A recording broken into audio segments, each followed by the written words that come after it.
Before this week had even started, I had already made and recorded a video asking if the hypothetical new Pac-12 was a power conference with Tulane, Memphis, South Florida, and UTSA. And then everything hit the fan over the weekend. The most realignment chaos we have ever seen, which caused me to completely pivot from talking about is the Pac-12 a power conference to it's a complete disaster. Talk about how the Pac-12 saw everything go wrong, and then even more crap proceeded to hit the fan, and we're having a completely different conversation entirely. So let's try to cut through everything, interpret what just happened, and talk about this new Pac-12 conference. What direction are they headed in, and where will they be falling?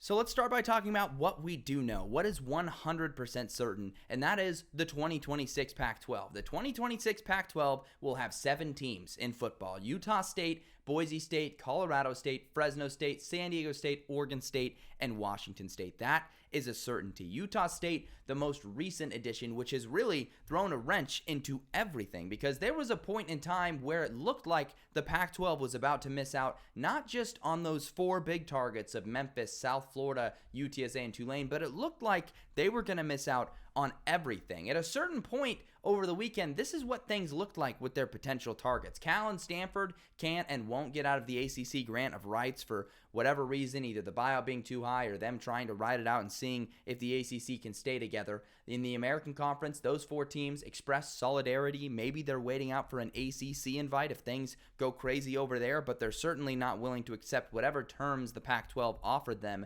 Then you had UNLV, Air Force, and San Jose State, who announced midway through the day they had reiterated a commitment to the Mountain West. And so suddenly, the Pac-12 was in a pretty precarious spot, and there was even a report that went out that Gonzaga was an official Pac-12 member. That report has since been proven false, and Gonzaga still doesn't know what they're going to do, or at least they're not officially a Pac-12 member.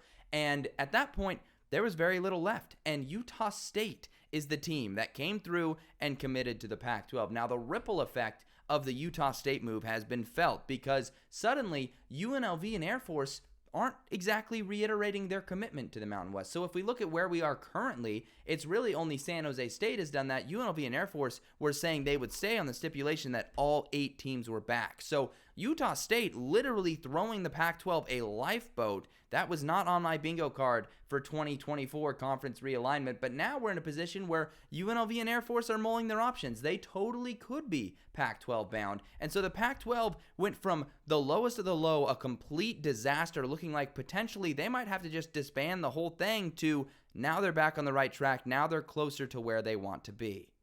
In the other video I made, I asked the question, is this a power conference with the hypothetical additions of the 4 American teams? And the answer was no, but the conclusion was that there was going to be a new conference hierarchy. We were going to look at things differently, less in a group of 5 and power conference state, but more of a bid state, kind of like how college basketball does it, where conferences don't necessarily and aren't necessarily tied to a certain number of bids, but people perceive them in a certain way. Multi-bid conferences like the SEC and Big Ten, 1 to 2 bid conferences like the Big 12 and ACC, and then a likely 1 bid conference like the Pac-12, which is likely what it would have become. And everything pointed in that direction. All the data, top 12 finishes, average roster talent, average FPI ranking, suggesting the Pac-12 was not quite on the level of the ACC and the Big 12 in this hypothetical, but definitely above the rest of the group of 5. With the current additions and the current teams that are slated to be in the Pac-12, the 7 we do have, the answer is still no. They're not a power conference.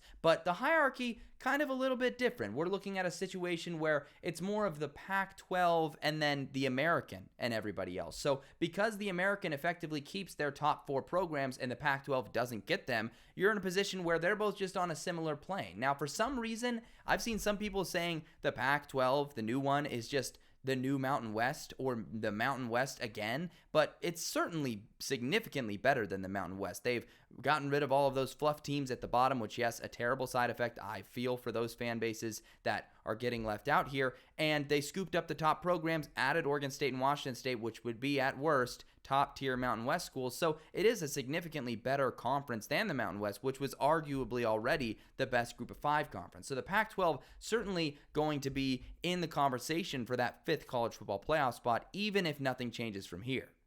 But as there is with all realignment, there is still scheming going on behind the scenes. We don't know where UNLV and Air Force will end up. We don't know what's going to happen with the remaining Mountain West members. We don't know a lot of things, but we do know what the Pac-12 is sort of scheming right now. And basically, in an ideal world for the Pac-12, what's going to happen is the Mountain West is going to dip below the threshold for teams needed to have a conference. And then the teams are going to vote to disband the Mountain West. Because if that happens, the Pac-12 is not going to be forced to shell out all of that money that the Mountain West is asking for all of their members that they're poaching. In fact, right now, the Pac-12 has filed a lawsuit against the Mountain West, probably as insurance for this. So the Pac-12 is trying tooth and nail to fight their way to not have to pay the Mountain West for all the teams they've poached and are poaching actively from the Mountain West. And why would they do that? Because the second the Mountain West gets disbanded and they get all their money back, they can then turn and use that money to bring a better offer to those American Conference teams, Memphis, South Florida, Tulane,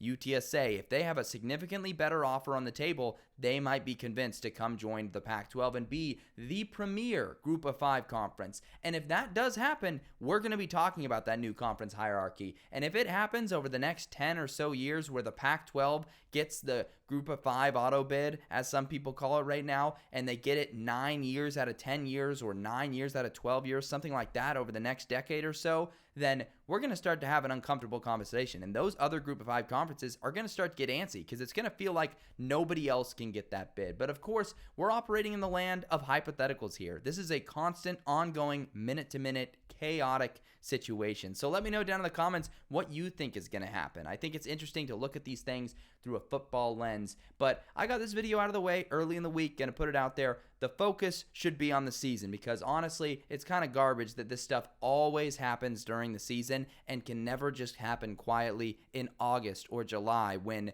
the season isn't going and we can all lock in and focus on it and throw out hypotheticals and just have a fun time with it. But instead, it has to happen during the season, which just shows you the people that are making these decisions and making these moves don't really care about football. They care about money. And so that is the situation we are currently in. If you enjoyed the video, go ahead, like, comment, subscribe, do all that good stuff.